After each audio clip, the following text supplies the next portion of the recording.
Oi, pessoal! Bem-vindo ao segundo episódio da terceira temporada do Podeng Aceia, seu podcast da Associação de Engenheiros e Agrônomos de Andradas, com o apoio do CREA de Minas Gerais, trazendo para vocês um monte de assunto muito bacana. Então, nós já estamos no segundo episódio. Volta lá para você assistir o primeiro, que a gente entrevistou o Cláudio para falar sobre o futuro da engenharia.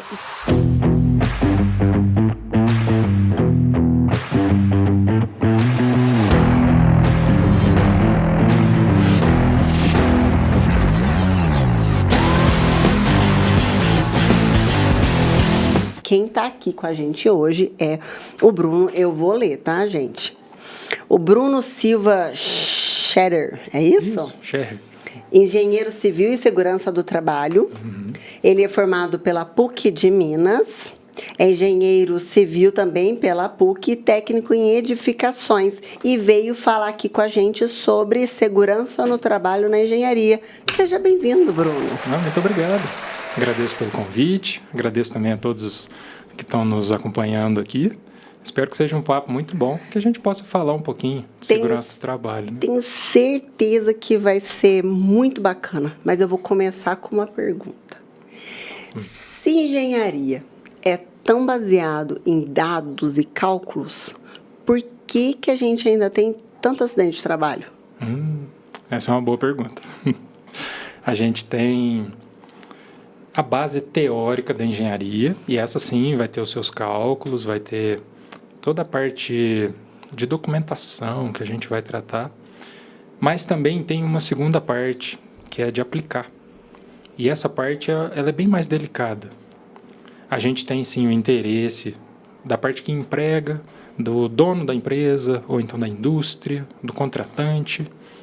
A gente tem a parte intermediária que está no meio do caminho, que é o profissional de segurança. Então vai ter o engenheiro de segurança, o técnico de segurança, o pessoal da medicina do trabalho também, é uma área bem próxima. E a gente tem o pessoal que está operando, o colaborador. E essa é a grande parte alvo, é para melhorar a vida do trabalhador. Mas qualquer ruído que acontece entre esses três grupos ali, aí você pode ter essa dificuldade e pode gerar acidente, incidente, acidente. E todo percalço que tem no meio do caminho é complicado. É muita gente mandando na segurança do trabalho até chegar no colaborador? Eu acho que não seria nem tanto mandando. Às vezes, você tem empenho em uma das partes e não tem na outra. Vamos supor, às vezes o pessoal da liderança está interessado no documento e em estar respaldado. Às vezes o pessoal da engenharia de segurança ou da segurança como um todo está interessado que o colaborador seja protegido e até os bens da empresa sejam protegidos, mas o colaborador não está entendendo essa conversa. E às vezes ele não compra a mesma ideia. Às vezes tem o contrário também. O colaborador está muito interessado na segurança, o pessoal da engenharia de segurança também está operando, mas não tem um investimento da parte do contratante. Ele não entendeu que aquilo ali é um investimento e não um custo. Então, existem esses cenários, sabe? É porque eles acham ainda que segurança do trabalho é só entregar em EPI. Então, numa obra, fala assim, beleza, o que é segurança do trabalho? Dá um capacete para cada um. E sim, infelizmente a gente tem essa visão superficial, eu vou chamar assim, que segurança do trabalho se resume a dar um monte de EPI, que é o equipamento de proteção individual, para o trabalhador falar, agora boa sorte aí, trabalha com esse monte de coisa, mas não é só isso. É uma visão bem superficial mesmo. No caso, o EPI seria o final da nossa cadeia de trabalho. Quando você não consegue trabalhar os riscos ou eliminar os riscos, ou até substituir um risco, aí sim a gente coloca o EPI. Quando vocês vão fazer quando vai ter uma obra, vamos pensar num prédio. Aqui posso estar construindo muito prédio. Sim. Aí quando você vai lá e faz o projeto do prédio, certo? E aí vocês chamam um engenheiro especialista em segurança do trabalho. Tá. E aí vocês fazem o quê? Vocês vão lá, fazem uma análise para ter um entendimento de quais são as medidas de segurança que vocês vão ter que implementar na obra para prevenção de acidentes? A gente tem alguns cenários. Primeiro, a gente tem essa análise, tanto do ambiente quanto das funções dos trabalhadores, para entender todos esses riscos.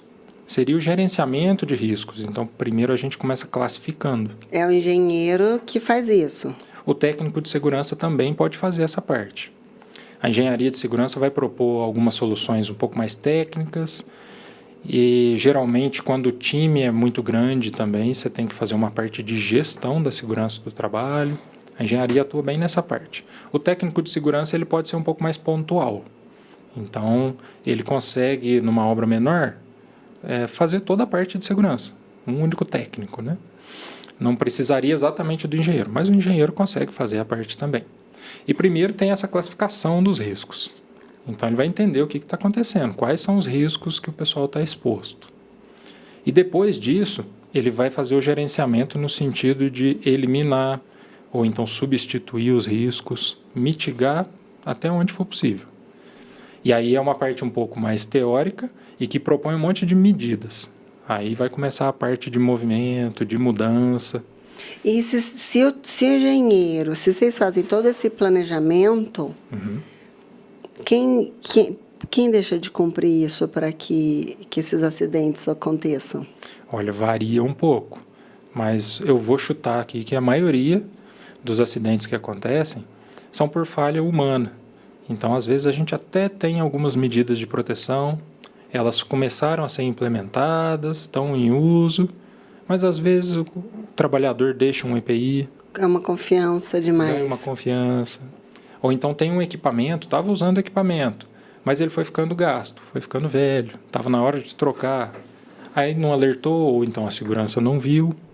Você acha que ainda falta essa cultura de prevenção ainda Exatamente. Porque a gente fala sobre obras, mas vocês atuam dentro de fábricas que já estão atuando, principalmente quando é maquinário pesado. E você acha que ainda é uma falta?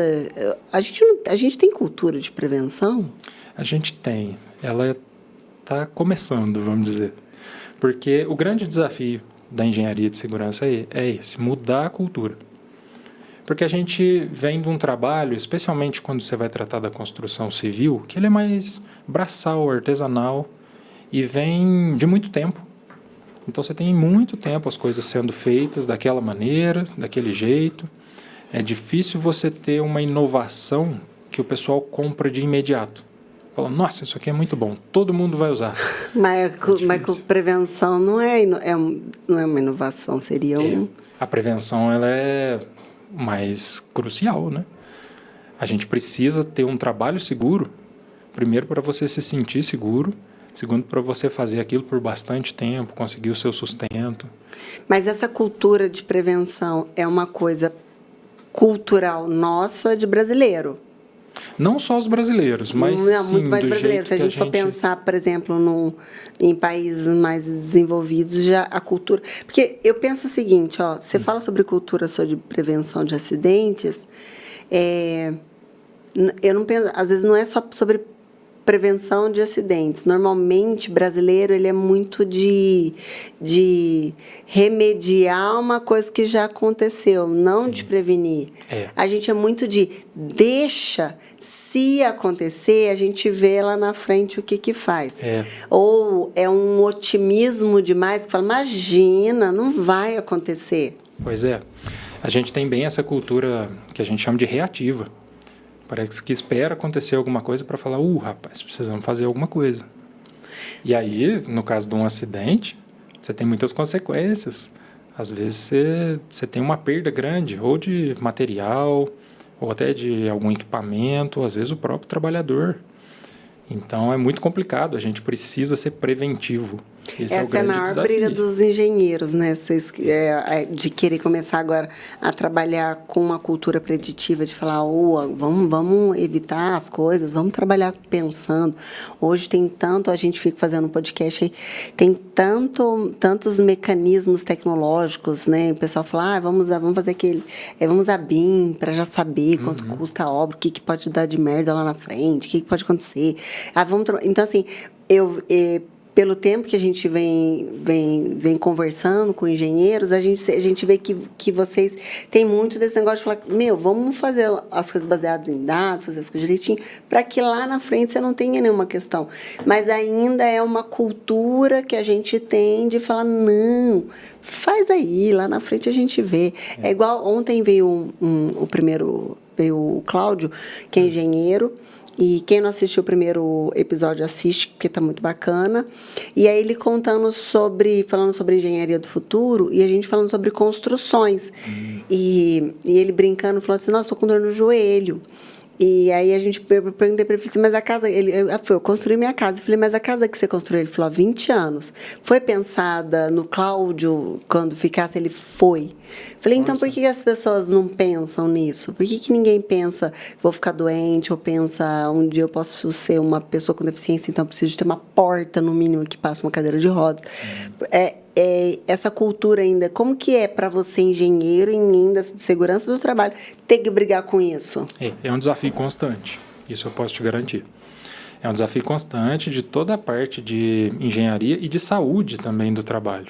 Que aí tem os médicos do trabalho que também estão na mesma luta. É um desafio para a gente mudar essa cultura. Tem locais assim que vai ser mais fácil, o pessoal vai entender um pouco melhor e o esforço vai ser pequeno.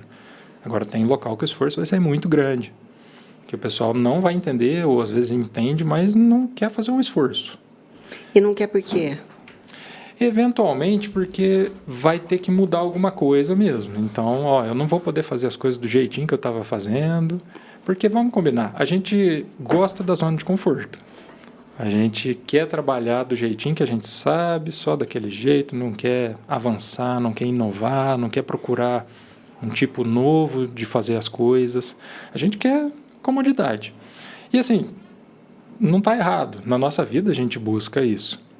Mas quando a gente percebe que tem coisas que na nossa zona de conforto estão gerando riscos para a gente, está pondo em risco a nossa saúde, está pondo em risco o nosso sustento, o nosso futuro, aí sim a gente precisa fazer alguma coisa, precisa movimentar, precisa proteger. E eu acho que esse ponto que está bem defasado hoje em dia. Especialmente quando a gente vai falar de obra civil. Às vezes um prédio que vai construir, uma casa que vai construir. O pessoal vai a toque de caixa. Vai correndo, vai do jeito que já sabe. E às vezes não preocupa com a parte de saúde e segurança. Às vezes até ouviu falar e pensa, nossa, vou tentar implementar alguma coisinha.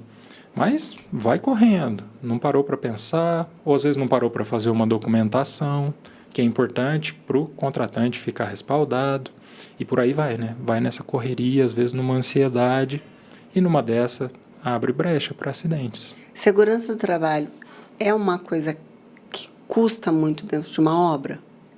Olha, em cima do custo relativo da obra, não custa muito. Tem um custo a mais, esse é o problema, né, que o contratante geralmente não entende, fala, eu já tenho esse custo aqui, vou ter que gastar mais. Mas quando ele entende que é um investimento e que um acidente, por exemplo, custa muito mais caro. E não é nem só caro de dinheiro. Às vezes a gente fala, é caro de dinheiro. Sim, é caro de dinheiro, mas tem um custo subjetivo também. O trabalhador pode perder muito. Às vezes ele pode perder a capacidade dele de trabalhar, dependendo do acidente que ele tem. Fora que você tem todo um transtorno familiar, você tem, às vezes, questão judicial, isso aí tira o sono de qualquer um. Independente se foi quem sofreu o acidente, ou às vezes um processo, quem está sendo processado. Então a gente tem esse custo que ele é muito grande, não só o custo de um acidente, tá? Que ele é muito grande, não só na parte monetária, do dinheiro do negócio, mas numa parte emocional, física, psicológica do ser humano. E você acha que a maioria dos acidentes ela acontece por falta de conhecimento ou muito porque as pessoas improvisam, dão um jeitinho? É uma boa pergunta. Eu acho que tem os dois cenários. Não sei te dizer qual que é maior. Porque a gente tem essa questão do improviso, fala, nossa, eu até sei que eu tenho que fazer isso aqui de segurança. Mas eu vou fazer aqui, eu já sei como é que faz, dou um jeitinho. Mas a gente, em contrapartida, tem o pessoal que nem conhece, né? Que não tá habituado. Eu diria que na parte de obra residencial, aí a gente tem mais o desconhecimento. Mas quando você vai tratar de uma indústria, alguma coisa que já tem um pouco mais de conhecimento de segurança, já tem um pouco mais de treinamento, de protocolo, aí eu acho que você tem um pouco de improviso. Quando acontece um acidente, se você investigar, você fala, isso aqui não foi cumprido. Isso porque aqui também não. A gente fica olhando, por exemplo, obra. Às vezes vem um pessoal para lavar uma janela. Janela tem lá, segundo, terceiro andar, prédio é pequeno. Uhum. Aí você olha para lá de fora, tá sentado num banquinho de madeira ali, juntou umas cordas lá em cima e tá. Aí você fala para a pessoa, cadê os seus equipamentos? Cadê o cinto de segurança? Cadê se você soltar essa corda, cadê uma corda extra que eu falo? Linha de vida. Sei lá, tipo, igual paraquedas, não abriu um, tem outro, você entendeu? Então, assim, cadê? Não, eu faço isso aqui a minha vida todinha, nunca aconteceu nada, é tranquilo. Então, às vezes você pensa e fala, gente, eu vejo porque cada hora é uma norma regulamentar que eles abrem. É uma NR não sei o quê, outra NR, aí cada hora eles vão criando mais NRs, justamente para ir cuidando da segurança. Aí parece que quanto mais NRs eles vão criando, mais pro lado de cá não vai ligando. É complicado esse cenário mesmo. Você falou das NRs, né? Elas são do Ministério do Trabalho. E ele criou essas normas regulamentadoras, por isso NR, e elas vão jogando alguns cenários gerais. Elas nem são super específicas. Mas eles vão vendo, tem esse cenário aqui. Vamos criar uma NR específica para isso. Vamos colocar trabalho em altura. Foi a que você citou, da linha de vida, né? Que é uma segunda garantia ali para o cara que está trabalhando em altura. Tá, vamos criar isso aqui. Mas teve um outro caso aqui que a gente precisa criar uma nova NR. E aí vai. E nisso hoje nós estamos com 38 NRs. Se você for parar para ler cada uma delas, vai um tempo. Você vai gastar um tempo ali. Ler e cumprir, né? Exato, para colocar em prática. Então, por isso a gente tem também os profissionais da segurança, né? Que eles vão fazer essa ponte. Mas não adianta eles fazerem essa ponte e uma das partes falar, tá bom, entendi tudo que você falou, mas eu vou continuar do meu jeito. Aí é porque você precisa tirar certificações. E é uma coisa engraçada, porque assim, por exemplo, a gente falando de NR, hoje você tem, por exemplo, agora eles estão implementando NR1, de saúde mental dentro do ambiente de trabalho. A sensação que fica é que o Ministério do Trabalho faz as normas, certo? Sim. Mas aí ele bota para o dono da empresa cumprir aquelas normas. O dono da empresa, muitas vezes, não tem condição de cumprir aquelas normas. Então, ele precisa contratar uma empresa especializada nisso, que é o que acontece com vocês. Eu vou fazer um prédio, então eu vou contratar uma engenharia de segurança do trabalho para que ela venha, faça planejamento, e muitas executam e pronto, certo? Certo. E quando você fala, que nem você falou, beleza, quando é uma indústria que você tem já ali, já muitos protocolos e processos já bem definidos, aí você vem falar, por exemplo, de uma obra pequenininha, o cara tem uma construtorazinha de casa pequenininha, padrão, 2 quartos, sala, cozinha e banheiro. Pronto, é isso que ele sabe construir. Que às vezes ele era um pedreiro que ficou muito bem. Sim. A maioria dos pedreiros estão muito bem. Tem uns que estão ganhando mais que engenheiro. Ixi, muito mais que todo mundo. E aí ele não tem esse entendimento dessas NRs que você precisa trazer. Então, por exemplo, você traz a NR1. Agora, a empresa ficou responsável pela saúde mental do colaborador. Aí, daqui a pouco, você entende que eles trouxeram outras normas, que a empresa é responsável agora por disseminar campanhas para câncer, câncer de mama, câncer de próstata, não sei o quê, e tudo mais. Na verdade, o que às vezes a gente parece que a gente vê é que é um querendo jogar a responsabilidade em cima do outro. Mas quem acaba levando a bendita da culpa se acontece alguma coisa é o dono da empresa. Entendi.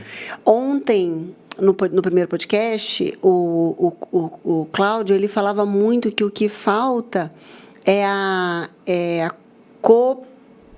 coparticipação, de não só um levar a responsabilidade, por exemplo, por um acidente. Falou, mas peraí, eu não trabalho sozinho, então eu sou engenheiro, aí eu tenho o dono da obra, aí eu tenho o técnico de segurança do trabalho, mas eu assinei. Mas se acontece alguma coisa lá, sou eu que Sou responsabilizado. é responsabilizado, entendeu? Então, assim, parece que é muita gente criando coisas e jogando a culpa em vocês ou no dono da empresa, você entende? E sem dar um preparo, sem dar uma base, sem dar um... Por isso que eu penso ainda, às vezes, que a maioria dos acidentes falta muito mais por falta de conhecimento. E na improvisação, às vezes, não é porque o dono da empresa quer improvisar, mas porque não tem recurso. Sim. Eu faço uma casinha só, eu contrato só mais 2 pedreiros, mais 2 ajudantes, pronto. A gente tem um cenário, sim, que é complicado, especialmente quando você vai tratar de obras pequenas e tudo mais. Mas a gente tem uma opção também de fazer consultoria na parte de segurança. Então você não precisa contratar um técnico que fique o tempo todo ali na sua obra. Dado o tamanho da obra, dependendo, vai precisar. Mas quando é muito pequenininho, não vai, ele consegue dar uma consultoria. Por quê? Ele vai fazer o seguinte, vai fazer o gerenciamento de risco, classificação, que é o que a gente já estava falando. Ele vai lá na obra ver quais riscos que o pedreiro que vai executar está exposto aqui. Ele está exposto a isso. Tá bom, vamos fazer um programa de gerenciamento de risco, PGR. Aí ele vai, lista esses riscos e fala, o que nós vamos propor de mudança? Pode ser isso. Aí ele vai e fala com o dono. Aí o dono vai ficar achando, a responsabilidade está comigo, as coisas estão caras, o custo está comigo. Mas ele também pode escorar em uma coisa. A gente tem a corresponsabilidade. Então ele é responsável numa parte, sim, mas o colaborador, o trabalhador também é responsável numa parte. Especialmente se o dono da empresa está fazendo dele. Então vamos supor, um caso simples aqui de um EPI. Disponibilizei o EPI. Passei lá para o pedreiro, passei para toda a equipe, vou registrar isso. Aí entra o técnico de segurança. Ele vai fazer o registro de EPI, falou, foi disponibilizado na data tal, quantidade tal, pega a assinatura do cara, coloca o CA, certificado de autorização dele. Esqueci a palavra exatamente, não é autorização. Mas é o certificado dele, que ele está tudo ok. E aí ele passa para o trabalhador.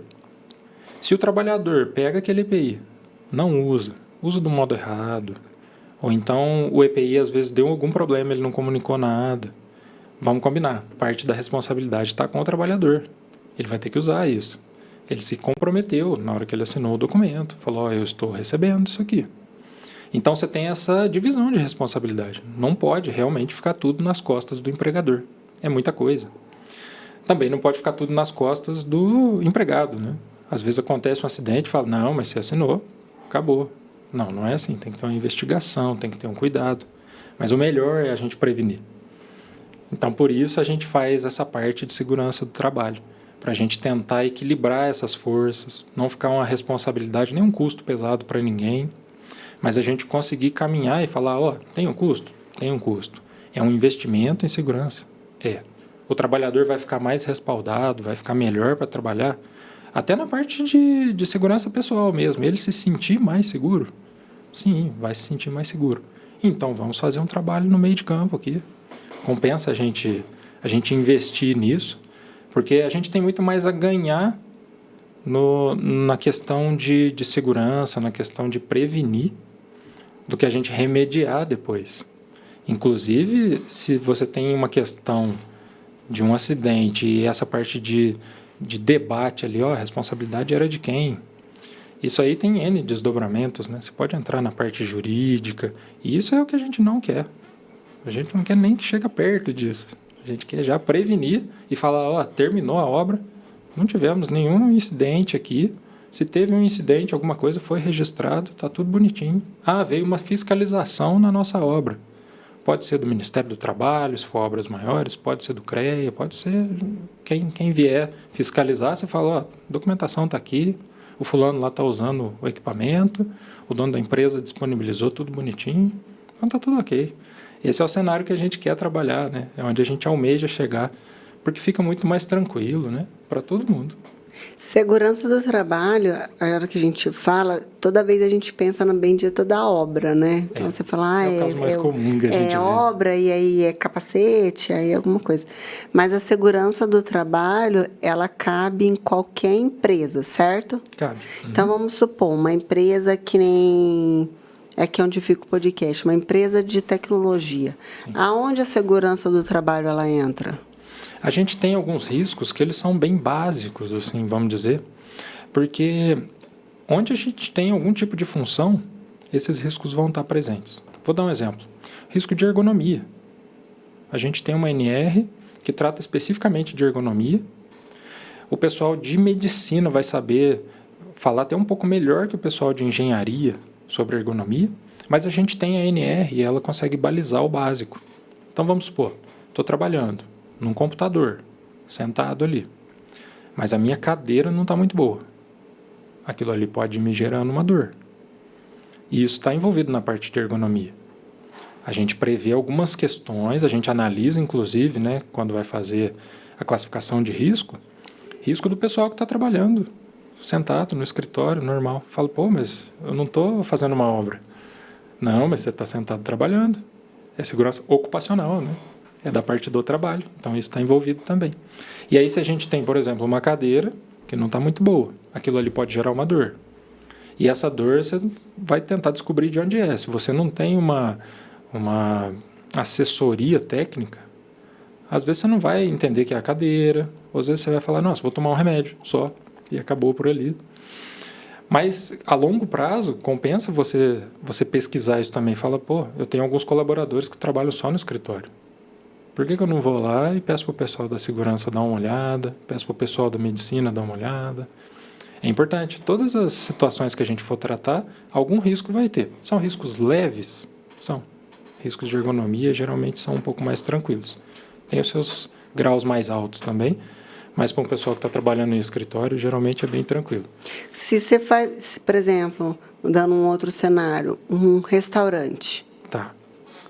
Aí vocês fazem exatamente a mesma coisa. Vai lá e eu vou fazer uma análise de risco de onde é que está aqui, por exemplo, na cozinha. Uhum. É comum você ter isso em restaurantes e tudo mais? Ou é a mesma coisa? A pessoa fala, não, medicina do trabalho, segurança do trabalho ainda é só de obra.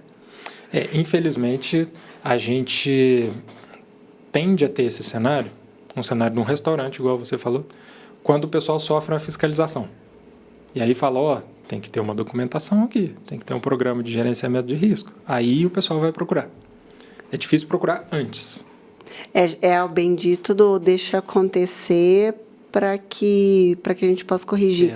Mas eu penso o seguinte, ó, ainda entra em cima de cultura de prevenção. Exatamente. Porque é assim, ó, se você dispõe de EPIs na obra e você chega para a pessoa e fala assim, toma aqui seu capacete, sua luva, seu óculos e seu protetor auricular, que sei lá, é o básico, né? É isso aí. Uhum.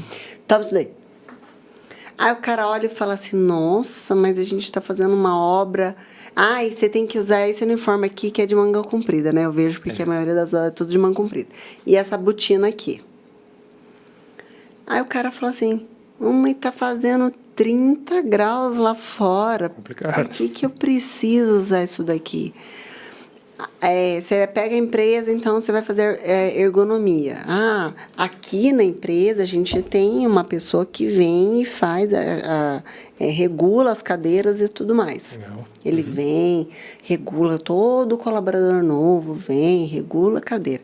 Virou as costas, as pessoas vão lá e e desregula tudo de novo. Cada um do seu jeito ali. Porque sentar retinho não é confortável, melhor é sentar tudo de qualquer jeito.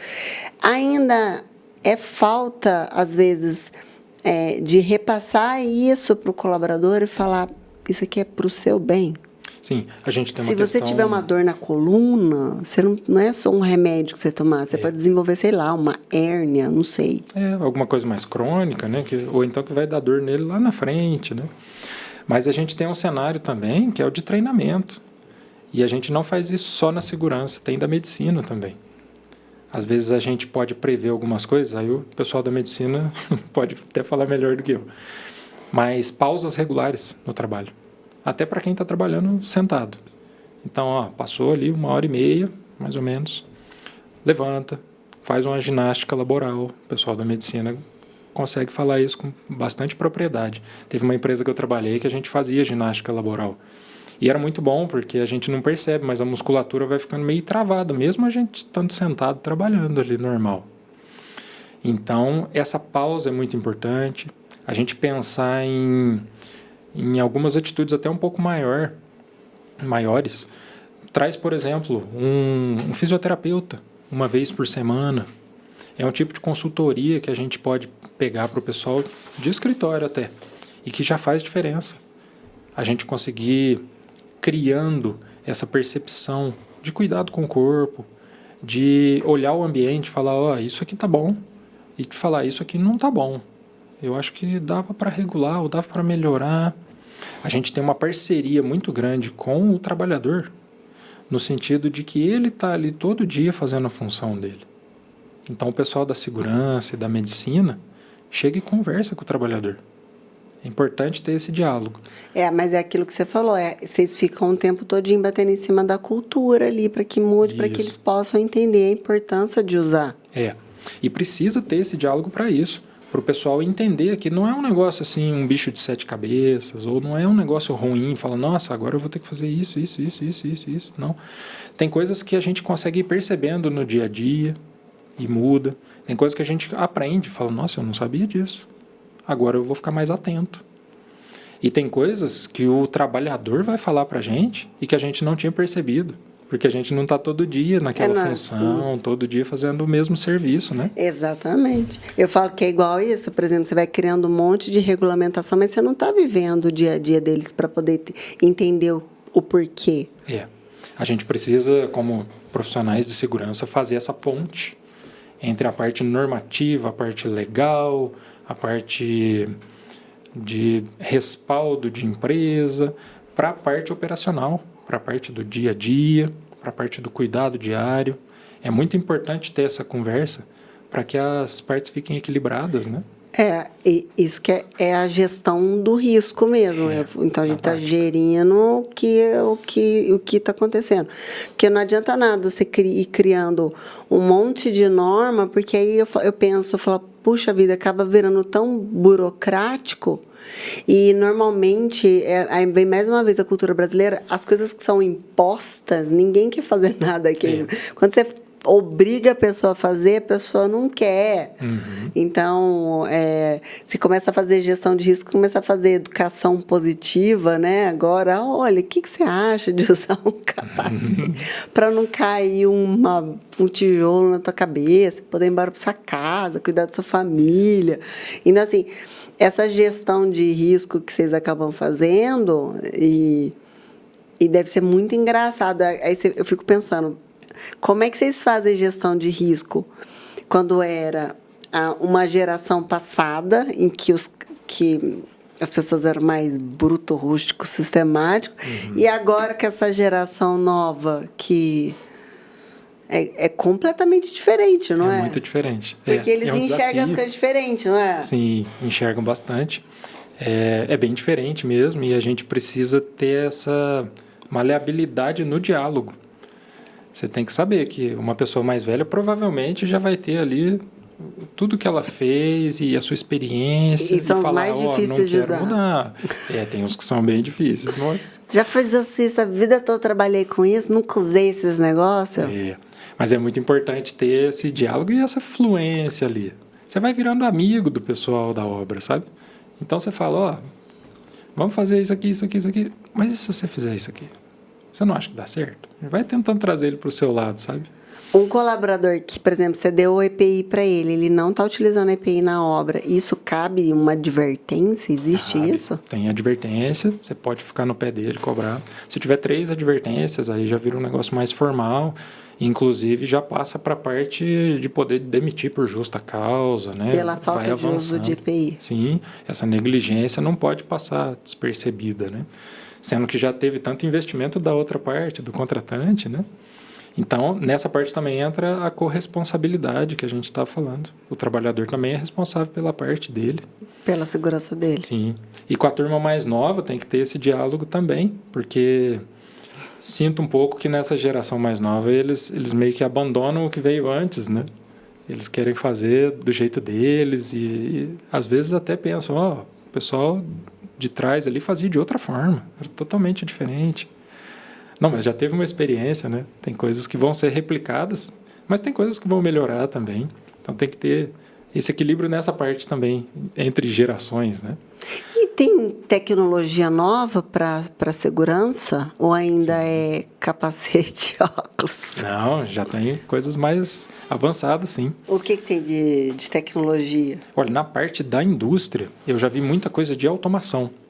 E que eu não pensei, assim, que seria um passo que já estava tão integrado, sabe?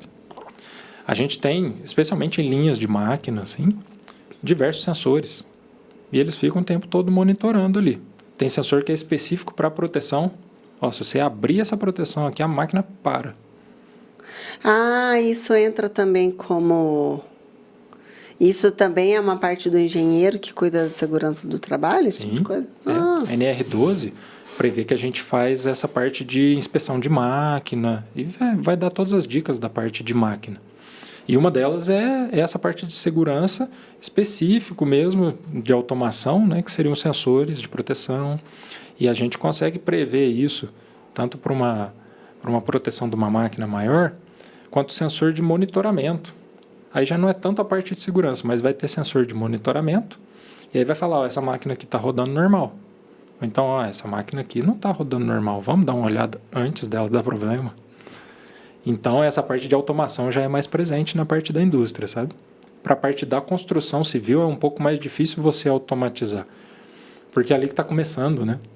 Então, você dificilmente tem a instalação elétrica que você vai ter depois. Você já tem um negócio bem preliminar ali. Mas a gente consegue também ir trabalhando com algumas medidas ali, alguns tipos de sensores, algumas partes que você consegue ir monitorando, consegue dados para ir monitorando. Então, já está avançando nesse sentido de automação. É que, por exemplo, na obra, quando você vai falando, por exemplo, de segurança do trabalho, ela vai mudando de acordo com que a obra vai evoluindo. Sim. Uhum. Então, no começo da obra, você vai cuidar, por exemplo, faz de construção de um prédio. Tá. A gente vai trabalhar com altura, a gente vai ter que trabalhar com, sei lá, tijolo, vai carregar tijolo, entendeu? Aí, depois, a próxima fase da obra, não sei, aí já é a parte elétrica. Aí, de novo, tem que ir lá e fazer outro planejamento e... Não, a gente consegue complementar o PGR, né, que é o gerenciamento de risco que a gente vai fazer. A gente vai complementando porque realmente os riscos vão mudando. Não que a gente precise ir lá e fazer tudo de novo, tudo do zero, ou então mandar toda a documentação de novo. Não é isso. A gente vai complementando. Mas para isso tem que ter o acompanhamento. E eu bato o pé que esse acompanhamento tem que ser diário.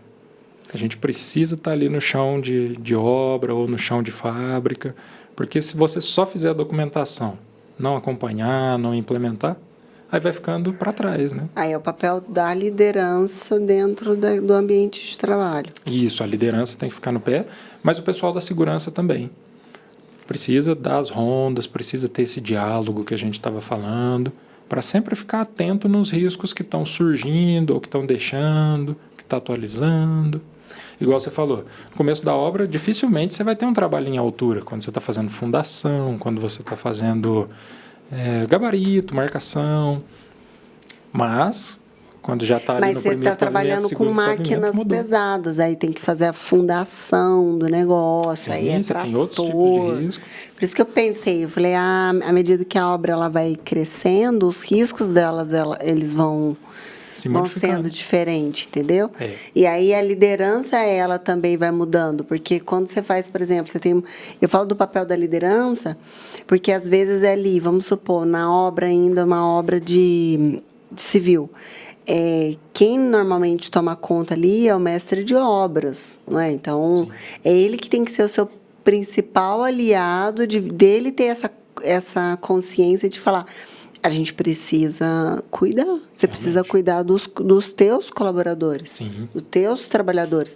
E a gente fala sobre EPI e tudo mais, mas aí você pensa também, é uma parte ergonômica, você fica carregando tijolo, vai carregar saco de cimento e vai, você entendeu? Aí essas tecnologias que às vezes a gente pensa, por exemplo, em obra, seria muitas vezes, às vezes, para facilitar, principalmente, acho que a parte ergonômica, que eu acho que é mais fácil de você automatizar, por exemplo. Sim. Sei lá, põe umas roldanas, não sei. Não, é verdade. Você consegue trabalhar com algum tipo de esteira, com algum maquinário que consiga carregar, né, a partir de tijolo, saco de cimento, os equipamentos não, os materiais mais pesados, né? Até carregar um equipamento também, se ele for mais pesado, a gente consegue isso. Só que aí entra um pouco a parte do custo. Então, se a obra for muito pequena, dificilmente o contratante vai querer investir isso tudo. Vai falar, pô, mas eu vou construir só o meu predinho ali e acabou, né? Se a obra é um pouco maior, ou o pessoal de uma empreiteira que é um pouco maior, aí compensa muito fazer isso. Você está pensando na sua equipe, às vezes você tem uma equipe grande, então aí volta na parte do encarregado, ou do mestre de obras que você falou, né?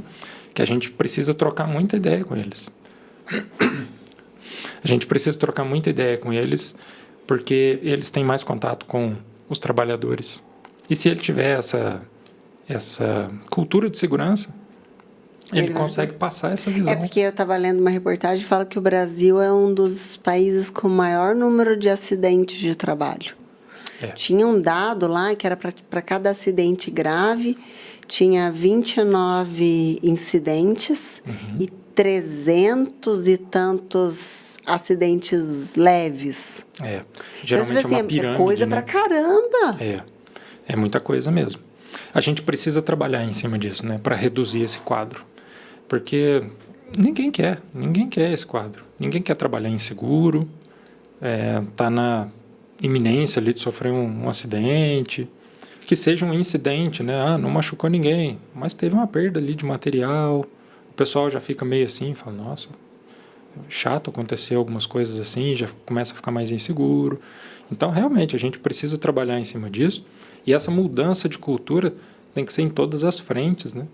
Não adianta o pessoal da segurança estar super engajado e aí o pessoal que está trabalhando fala, não entendi muito bem. Ou o pessoal eu acho que às vezes é falta de comunicação. Ou o pessoal que está contratando fala, mas para quê? Precisa de tudo isso? A gente precisa muito dessa comunicação, dessa fluência. A gente tem até algumas medidas que são específicas para a comunicação. De algumas normas para a comunicação? Não seria nem norma, é uma medida mais prática. Diálogo diário de segurança, sabe? A gente consegue fazer isso na obra.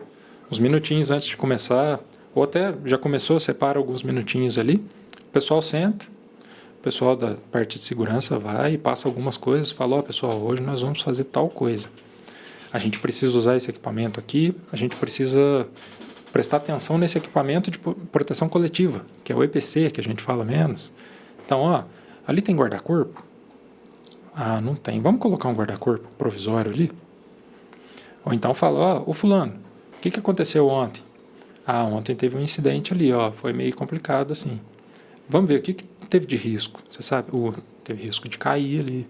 Então a gente tem esse tipo de troca, sabe? De experiência direta com o trabalhador. E é bom, a gente tira uns minutinhos, o pessoal já reflete sobre isso, aquilo ali já fica na cabeça, fala, nossa, posso prestar mais atenção nesse ponto aqui. E é uma medida muito fácil, né? A gente vai, no máximo, gastar um tempo ali. Mas não precisa ser um tempo muito extenso. A gente pode fazer isso em medidas parciais ali, um pouquinho a cada dia. E já vai mudando a cultura. Mesma coisa para o contratante. A gente pode ir conversar com o contratante, ter uma conversa boa, tranquila. Não precisa ficar colocando ameaça. Eu falo, nossa, ó, vai ter uma fiscalização aqui. Não, mas tem gente que só precisa de funciona tanto, disso. Você acha que às vezes, a conscientização ela é ao melhor EPI? Eu acho que ele é fantástico. De entender fantástico. que, tipo assim, meu, não, tudo bem, não tem uma bota, sei lá, mas você já pensou se pisar num prego, aí você pode pegar tétano, sabe? Ter esse tipo de conversa para que a pessoa esteja consciente e conscientização é de graça, né? Porque você não paga nada, você gasta saliva e conhecimento para você repassar para a pessoa. Exatamente. Essa mudança de cultura passa por esse processo de conscientização. A gente precisa ter mais esse tipo de diálogo, criar mais essa pulga atrás da orelha. Fala, ó, você viu aquilo ali? A pessoa fica, nossa, eu nem sabia que existia. Não, vamos lá dar uma olhada. Às vezes, ó, eu nem pensei aqui, rapaz, estou pisando aqui sem botina, mas eu prego, né? Então começa a gerar Mas eu essa ainda acho que vocês aí. têm muito trabalho, porque ainda é essa questão do brasileiro de falar, deixa acontecer. É igual a gente estava falando sobre a ANAC. Como que as regras da ANAC mudam quando o avião cai? A fiscalização também fica muito mais pesada. Aí o avião cai, aí vai um órgão, vamos saber por que cargas d'água o avião. Ou caiu por conta desse negocinho aqui faz de gelo. Meu, o Boeing, ou sei lá, vocês vão ter que mudar esse negócio aqui, que este avião caiu por causa do negócio de gelo. Então, assim, você tem regras mais duras e uma fiscalização mais dura, mas mesmo assim ainda deixa passar. Só que qual é a quantidade de aviões caindo frente a, por exemplo, acidente de carro ou alguma outra coisa? É verdade. E aí, mexendo nesse negócio de acidente de carro, pensei numa coisa. A segurança, o engenheiro que faz essa parte de segurança no trabalho, vai, por exemplo, na construção de uma rodovia. E aí, na rodovia, você vai ter que pensar as curvas. Então, você tem toda uma engenharia que vai fazer todo esse trajeto, certo? Sim. O engenheiro de segurança também olha a segurança daquele motorista que vai andar naquela rodovia. Por exemplo, aqui pode dar aquaplanagem. Tem isso também, ou é o engenheiro que planeja a rodovia que pensa nisso? Eu acho que nesse caso vai ser um pouco mais específico do pessoal de projeto, né, que vai projetar a via, mas a engenharia de segurança consegue trabalhar junto com essa turma. Se eles estiverem no campo de obras, se eles conseguirem trocar essa ideia, a gente pode dar uns toques nisso. Deveria, né? Porque Sim. Hoje a gente olha tantas rodovias e coisas que fala, caraca, meu cara não andou aqui para saber. Porque assim, a gente brinca que fala que em Belo Horizonte tem um pedaço de Belo Horizonte que você consegue aquaplanar em cima. Eu nunca tinha visto isso. Nossa. O negócio é em cima em vez de ser embaixo. Normalmente é embaixo, mas a aquaplanagem é em cima. Entendi. Eu falo, gente, a água consegue correr para cima. Então, assim, eu falo, será que a pessoa não dirigiu aqui depois que ele fez a estrada, você entendeu? Para ter esse entendimento todo. E ainda aquilo de cultura do Brasil, de espera acontecer o acidente para depois eu pensar em como é que eu vou prevenir os próximos ali para frente. Mas como é que você vai saber se vai acontecer um acidente ou não? Então, principalmente na área de vocês, é sempre assim, gente, já aconteceu aqui, já caiu um tijolo na cabeça da pessoa. Como que a gente vai fazer? Vai ter que dar capacete para todo mundo. Ou os caras estão pisando no prédio. O que a gente vai ter que fazer? Ou vai ter que dar bota para todo mundo. Então, ainda vocês ainda são uma parte que tem que esperar acontecer para que haja mudança e vocês consigam ir conscientizando outras pessoas. O trabalho é difícil. É difícil, é trabalhoso mesmo. E ainda você ter que convencer os outros é o trabalho mais difícil ainda. A gente precisa ter esse jogo de cintura para a gente colocar cada vez mais a prevenção, né, ali na frente e não deixar só a reação. Nossa. Ou o conserto, né? Não. E ainda mais no Brasil, que o pessoal é tudo do jeitinho. Vocês estão de parabéns. Obrigado. Aí tem uma coisa, a gente falou um pouquinho na segunda temporada, falando sobre sobre novos materiais. Então, por exemplo, a gente está falando sobre nanotecnologia, agora está falando sobre impressora 3D para construção. Essas tecnologias que vão sendo colocadas dentro de um ambiente de industrial ou tudo mais, essa tecnologia colabora para vocês também na segurança? Colabora bastante. Como é que você enxerga essa tecnologia nova dentro dos materiais para vocês como segurança? Isso é muito interessante porque a gente pode colocar bastante coisa no caminho do monitoramento. Então, a gente pode mexer, por exemplo, com a internet das coisas. Não sei se você já ouviu falar, muito provavelmente, né? A gente consegue colocar diversos sensores ali para ir coletando dados. E esses dados vão virar um gráfico, vão virar alguma interface que o engenheiro vai poder analisar. E isso é muito importante, porque em vez da gente precisar ficar de olho lá no chão de obra em todas as coisas que estão acontecendo, o sensor já está automaticamente captando ali para a gente. Depois a gente consegue olhar e falar, esse negócio aqui não está andando direito não.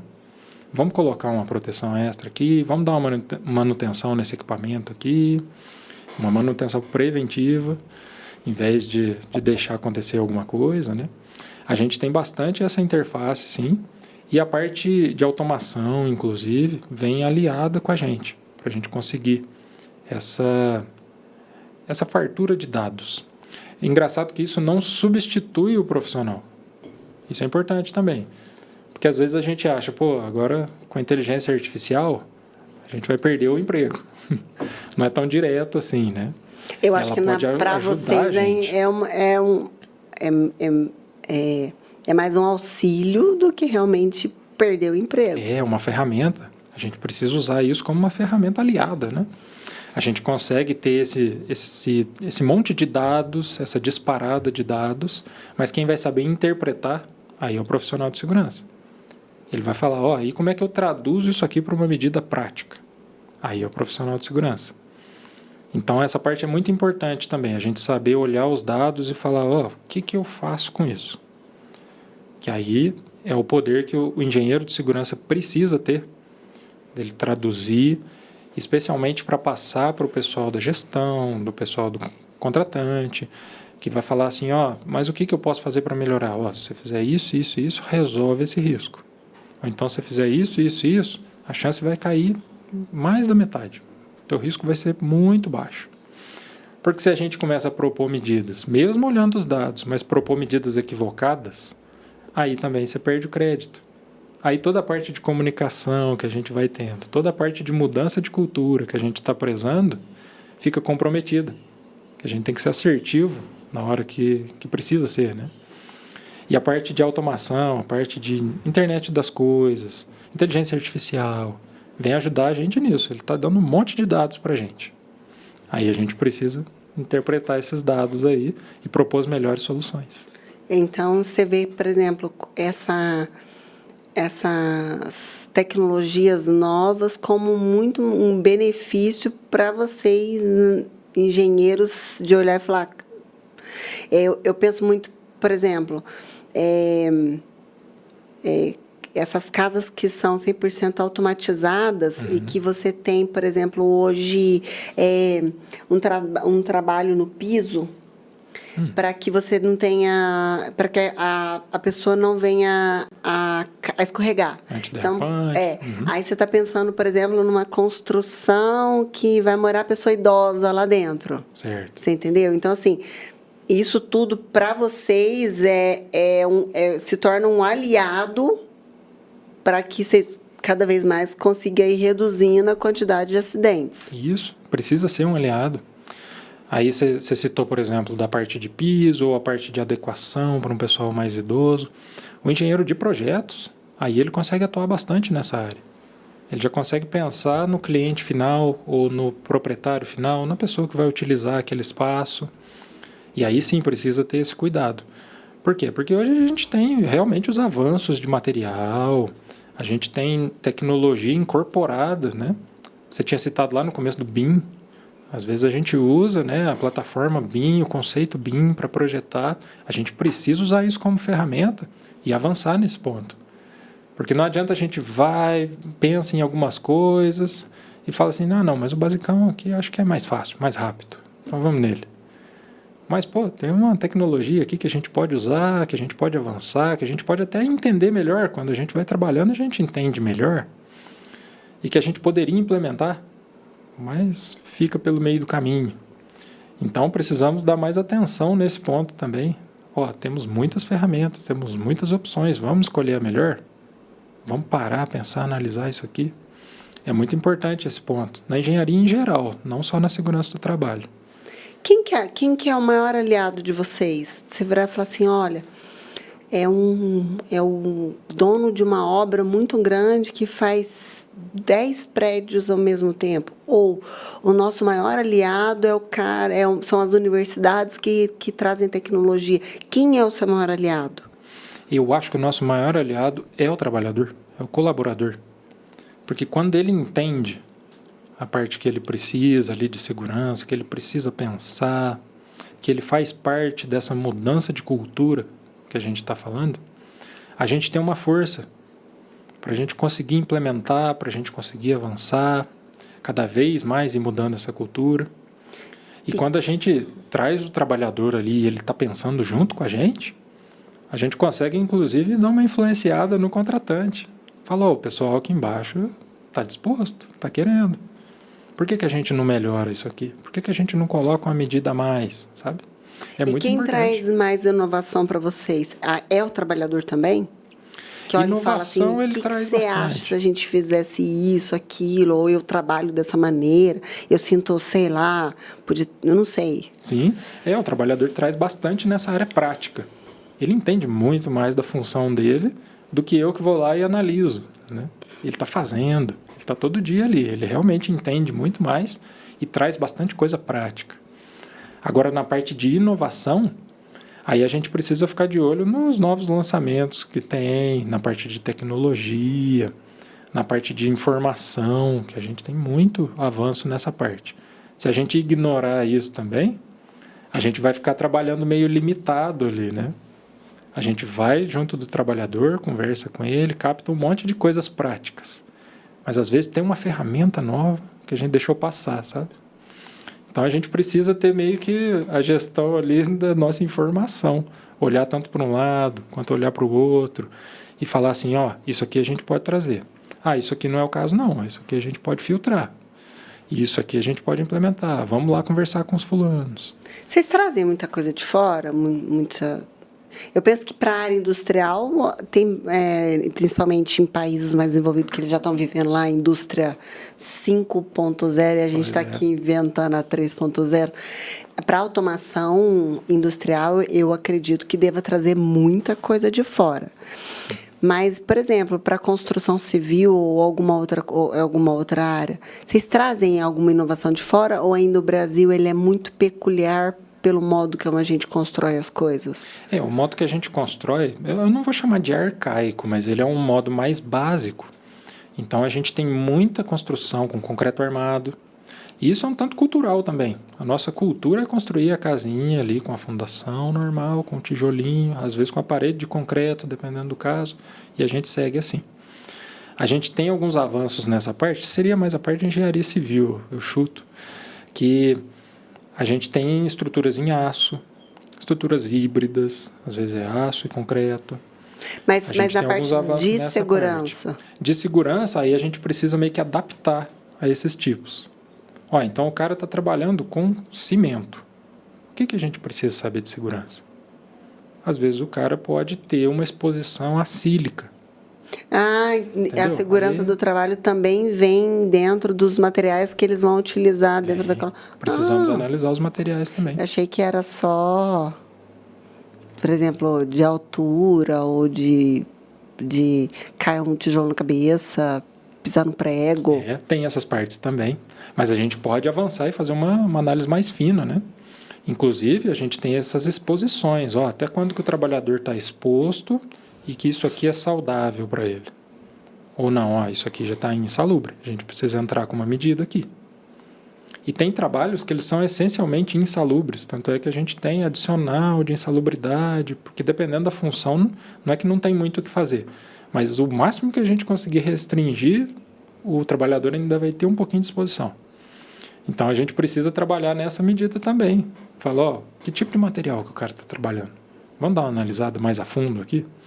É muito importante a gente fazer isso, porque às vezes a gente trata problemas a longo prazo. E se a gente consegue reduzir isso lá na fonte, hoje, né, agora, é muito mais importante, faz muito mais sentido para o trabalhador, para o bem-estar dele, para o futuro dele. Então, o trabalho de vocês, a gente, nós que não somos a área, eu acredito que muita gente que está aí assistindo a gente, tem muito arquiteto, engenheiros de outras áreas que assistem a gente, não tem a verdadeira dimensão do que vocês fazem, do trabalho que vocês fazem, porque ainda fica na cabeça da gente que é só EPI. Vocês vão na obra, distribui lá o capacete e pronto. Só que quando a gente começa a pensar, que você falou assim, nos materiais. Então, o engenheiro de segurança do trabalho, na hora que você vai, por exemplo, vai trabalhar numa usina hidrelétrica, é muito específico para aquele ambiente, é completamente diferente de uma obra, do mesmo jeito que quando você for trabalhar numa plataforma de petróleo, você vai ter que ter um entendimento todo daquelas funções específicas para você saber o que você pode conseguir ali. O cara é mergulhador de plataforma, então ele é de altas profundezas, então eu, como engenheiro, eu preciso ter um entendimento daquele ali para saber a diferença. Sei lá, um engenheiro da NASA que eu vou lançar o foguete. Eu cuido dos trabalhadores que vão ficar nesse pedaço, aí tem um outro que é específico que fica para esse outro pedaço. Existe isso ainda? Existe. E o nosso desafio está nisso também, né? De ir adaptando. Por isso que a gente começa pela análise. Então, a gente vai primeiro ver o que o pessoal está trabalhando, qual que é a próxima frente, que riscos que o pessoal está submetido. Porque, às vezes, a gente pode deparar com um caso muito específico, de um mergulhador, igual você falou. Então, a gente fala, e agora? Para onde que a gente corre? Porque você pensa... Vamos chamar um profissional aqui para a gente entender, sei lá, um outro engenheiro aqui que já está acompanhando há mais tempo, vamos entender o que está acontecendo. Vamos chamar o mergulhador, fala, ó, o que acontece aqui? Qual que é o teu procedimento? Você começa aqui, depois vai para cá, depois para cá. E a gente vai tentando angariar o máximo de informação que a gente pode. Teoricamente, vocês tinham que ter subespecialidade, não é? Sim, a gente tem também. Inclusive, eu trabalhei um tempo específico na parte de NR12, né, que são as máquinas, equipamentos, exclusivo na indústria. E a gente vê que tem essa especialização, precisa ter. Que aí você fica bem mais... não vou dizer limitado, mas você fica bem mais especialista em um campo. Você vai prevenir muito mais. Eu pensei numa plataforma de petróleo, então pensando só, você tem um específico para quem retira o petróleo. Aí você tem o mergulhador, que é completamente diferente de uma coisa da outra. Aí você tem o cara que opera aqueles guindastes. Aí você tem o cara que fica lá específico para poder chegada de helicóptero, saída. Então, assim, é muito diferente um trabalho do outro, mesmo dentro de um mesmo ambiente. É verdade. E para isso... Você tem que ter um monte de engenheiro de segurança do trabalho específico para cada área. Exato. E para isso a gente tem, inclusive, uma base ali, mais ou menos pelo número de colaboradores. Então, vamos supor, de tanto a tanto você precisa ter um técnico, já é o suficiente. Não, de tanto a tanto você já precisa ter um técnico e um engenheiro. Mas agora, se for uma faixa mais elevada, você tem que ter um time de segurança. Aí uma pessoa não dá conta, às vezes alguns engenheiros não dão conta, você tem que ter um time todo, sabe? Para exatamente fazer isso. Ir especificando, e cada um vai trabalhando numa área específica e vai entendendo bastante coisa técnica daquela área. E aí vai conversando, o time conversa entre si também, né? Para sempre ir trocando informação e não ficar nada defasado. Porque se eu sou um engenheiro só e preciso lidar, às vezes, com a plataforma, com o mergulhador, às vezes vai ter algum tipo de perfuração. Aí é muita informação para uma pessoa só. Não, aí você não dá conta, é generalista. Precisa de um time, que a sociedade pode fazer para ajudar vocês? Como que a gente pode facilitar o serviço de vocês? Olha, eu acho primeiro a gente pode ficar um pouquinho mais disposto a procurar essas informações. Pô, mas e segurança? Quem que regula a segurança do trabalho? O Ministério do Trabalho. Vamos dar uma olhadinha lá? O que eles falam? As NRs. Dá uma lida numa NR. Não precisa ler todas. Vamos na construção civil. Pode ler a de EPI, não tem problema. Leia a do EPI. Vamos procurar um pouco mais de informação. Conversa com o técnico. Fala, Bruno, eu não quero ler, não. Então vamos lá, troca uma ideia com o técnico. Pergunta o que ele faz no dia a dia. Fazendo isso, tendo essa troca, e pode ser uma troca mais pessoal mesmo, a gente consegue ir pensando mais em segurança. O primeiro passo é pensar mais em segurança. E a partir daí a gente vai conseguindo ter movimentos. Aí esses movimentos já vão sendo mais específicos. O meu trabalho tem um risco aqui. Eu preciso dar uma olhadinha nele. Vou lá, converso com o técnico de novo. O que eu posso fazer específico para isso aqui? Ou então, já vai entrar numa parte, depois mais evoluída, de investimento. Aí fala, eu precisava desse EPI aqui, compro o EPI. Não, aqui preciso de um equipamento coletivo. A gente entra com isso. Ou então, a gente precisava de uma documentação, porque se tiver uma fiscalização aqui, pode ser prejudicial para a empresa toda. Então vamos atrás do profissional para fazer essa documentação. O técnico, o engenheiro, alguém para implementar isso. Então, o primeiro passo que a gente pode fazer como sociedade é pensar um pouquinho mais em segurança, que a partir disso vai gerando outros movimentos. E aí a gente começa a entender que às vezes o maior risco está muito mais no comportamento do que no próprio ambiente. Exato. A falha humana, que a gente chama, ela é bem presente e a gente consegue atuar muito nessa parte. Porque aí não é tanto do ambiente, igual você falou. É um processo, é um jeito que a gente trabalha, é uma atitude nossa. Se a gente muda aí, a nossa chance de prevenção é muito grande.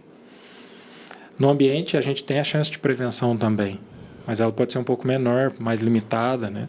Igual a gente tem trabalhos com periculosidade. Do que no comportamento. Isso, o comportamento. Aí você vai trabalhando no excesso de confiança. Igual andar de moto. Às vezes, quando você pega muita confiança, quando você está super seguro, às vezes vai fazer até uma manobra. Mas eu tenho certeza que a maioria dos acidentes acontecem por excesso de confiança. Pode ser. Confiei demais no coleguinha do lado, confiei demais em mim mesmo, confiei demais no meu equipamento, Eu não preciso disso aqui, não. Isso aqui não precisa. Então, resumindo, a maioria dos acidentes acontece por excesso de confiança. Sim, a gente tem esse excesso, a gente precisa refletir sobre isso. E começa com essa mudança, né? Da gente ir conversando mais sobre segurança, interessando mais. E a partir disso a gente entende que a gente não é uma máquina. A gente tem os nossos limites. Tanto para o bem, que eu digo assim, a gente não pode trabalhar mais do que o necessário. Essa função aqui está muito pesada. Então a gente age nessa parte. Quanto para uma outra parte, você não é um super-homem. Vai devagar. Pensa aqui na segurança. Tanto sua quanto do seu colega de trabalho. Da sua família, que é uma terceirizada ali, que vai ter uma parte de segurança para eles também. Tudo isso a gente pode ir fazendo diariamente. Gostei, Bruno, gostei. Bom. E quem é que te atrapalha mais?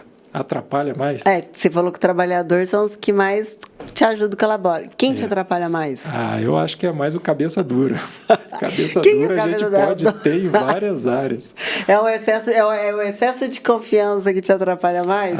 Pode ser o excesso de confiança, porque o pessoal que é cabeça dura geralmente vai continuar fazendo daquele jeito, seguro. Eu nasci assim, eu cresci assim, você sempre assim. Exato.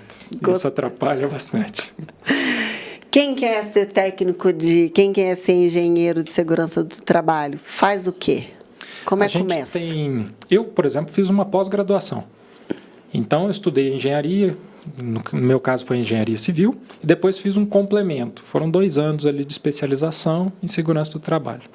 Eu sei que hoje em dia a gente tem cursos específicos para segurança do trabalho, graduação mesmo. Aí eu imagino que seja por volta de 4, 5 anos, dependendo da universidade que você procurar. Mas pode sim fazer essa graduação direto na parte de engenharia de segurança.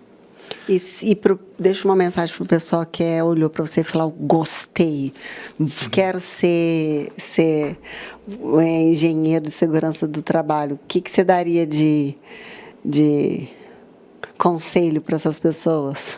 Olha, para todo mundo que assistiu e se interessou, eu digo que é uma área muito desafiadora, mas é uma área que está muito preocupada em proteger. Então, se você tem esse sentido, quero proteger tanto as pessoas quanto as empresas, patrimônios, é uma área boa, é uma área que tem bastante campo de atuação. Precisa de dedicação, precisa desse desprendimento de conversar com muita gente, de engolir alguns sapos, mas é uma área muito boa e que faz a diferença na vida do trabalhador, da empresa e do contratante. Gostei, Bruno, parabéns. Obrigado. Quer deixar algum recado, alguma coisa? Acho que não, o recado que eu tinha para todo mundo é esse. Mas eu agradeço muito pelo convite de estar aqui, de falar de segurança. É muito bom, né, a gente já começar com essa conversa. Inclusive, esse podcast pode chegar para muita gente e vai. E aí o pessoal já começa a pensar, nossa, e na minha atividade, no que eu faço? Exatamente. Não é só na construção como todo mundo achava, mas que é em todos os ambientes de trabalho. Em todos. Em todos. Então, se você é empresário, com certeza ali na onde você está, naquilo que você faz, precisa de pensar na segurança e na proteção tua, dos seus colaboradores. Não é só pensar se aquela parede vai cair, mas tem todo um porém que você tem que analisar também. Então, empresa de tecnologia, tem que ter medicina do trabalho. Então, investir. É investimento naquilo que mais te traz dinheiro, que é o capital humano. É o que mais custa e é onde mais precisa de investimento. Vamos cuidar, né, do nosso capital humano, exatamente. Igual você disse. Bruno, muito obrigada. Espero que você tenha gostado. Gostei, curti. Para você que ficou aqui com a gente até agora, deixa aqui embaixo nos comentários que mais temas vocês gostariam que a gente trouxesse, profissionais que vocês gostariam que tá aqui com a gente. E assistam os outros episódios, assistam as outras temporadas que tá muito bacana. Então, meu muito obrigado e até a próxima.